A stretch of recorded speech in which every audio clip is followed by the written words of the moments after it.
So inflation numbers are out this week, and surprise, surprise, actually, it'll come as no surprise to you. Inflation, particularly in Canada, is nowhere near the 2% target that the Bank of Canada has. In fact, it's still well over 6%. But I mean, like, this doesn't come as any surprise to you or me. If you go to the grocery store, you know that inflation is a real thing. And inflation is continuing, even though the Bank of Canada is dramatically increasing interest rates. So today I want to talk to you about something that I was expecting to happen, but is just starting to happen. And it's so important that you know about this, because it's going to take every Canadian, regardless of political stripe, to unite together and say, oh no, I don't think so. So inflation is still really high. It's not coming down at the pace that they want it to. And we're starting to see articles like this. Okay, this is in the Globe and Mail, and it says, "We'll never get back to low inflation, and we shouldn't even try." Okay, so what's happening here? I have written an article about what is happening here and what the issue is. I need you to take 2 minutes, click to the link in the video feed on this article that I've written. It's got all the information in there, and most importantly, subscribe to my newsletter so that the algorithms of platforms like this don't decide what information you see or don't see. But I'm still gonna break it down for you in this video here, but just take a minute, read the article, and subscribe. Okay, so what's happening here? So we're seeing high levels of inflation. Do you remember the narrative that they had, like the Liberals, some of the Bank of Canada people, a long time ago? They're like, oh, inflation's just temporary. It's just a result of the pandemic and blah, blah, blah. But here's the thing. Some of the issues that are in this article about why inflation is going to be high, they're actually true, but they existed before the pandemic and before massive deficit spending under Justin Trudeau. So things like labor shortages, things like brittle global supply chains, things like the fact that North America, we don't have a lot of capacity to manufacture to meet our own demand, right? So these were a lot of things that were happening before the pandemic. Then what happened in the pandemic? What happened to make inflation, all these pressures worse? Restrictions, and then massive deficit spending that went way beyond the start of the pandemic. And that actually, a lot of that contributed to the reason why inflation is so bad right now. And because we've spent so much money in deficit spending, Canada doesn't now have a lot of wiggle room to address these issues. So this is why you're starting to see this narrative of like, well, it's just bad and it's going to be high for a while. No, we can't.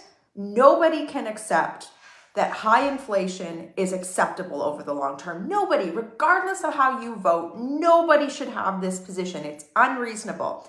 If we let this narrative take root, it actually fails to hold the people who got us into this mess to begin with to account, number one. And number two, it allows them to just be like, well, it's just issues beyond our control and it's really bad. No, it allows them to just get away with not doing the heavy lifting of trying to fix these big problems. Now, admittedly, it's going to be harder to fix these problems because of their poor economic policies and, frankly, their poor monetary policies over the last several years. But that doesn't mean that they can just, it's not going away, it's bad, that they can just shrug their shoulders and get away with it. We have to hold the federal government, Justin Trudeau's Liberals, to account. And we also should be questioning, whether or not the Bank of Canada, there's a big post-mortem that needs to be done there, as the Globe and Mail said themselves too. So I've broken all of this down for you in a lot of detail. You guys know that Justin Trudeau is trying to basically silence voices on platforms like this. So I ask you to go to the link that's in the video feed on the article that I've written out for you. It's got all of the links about everything that I'm talking to you about today so that you can actually read it and show it to other people. Subscribe to that newsletter. So when I'm writing articles to you guys, you're not letting an algorithm determine whether or not you see this content. The second thing I ask you to do is share this video. Again, this should be a message that like every Canadian, no matter what, believes in, that like it should be a national imperative for Justin Trudeau's Liberals to be trying to address inflation and some of these big issues like their big deficit. Did you guys know that Chrystia Freeland, I was reading all about this last week, she signed off on $2 billion for a company that doesn't even exist. And she was questioned about this, by the House of, or the Senate Standing Committee. And she was like, well, you know, we're just going to do some things. That's $2 billion. How many like CAT scan equipment would that buy? How like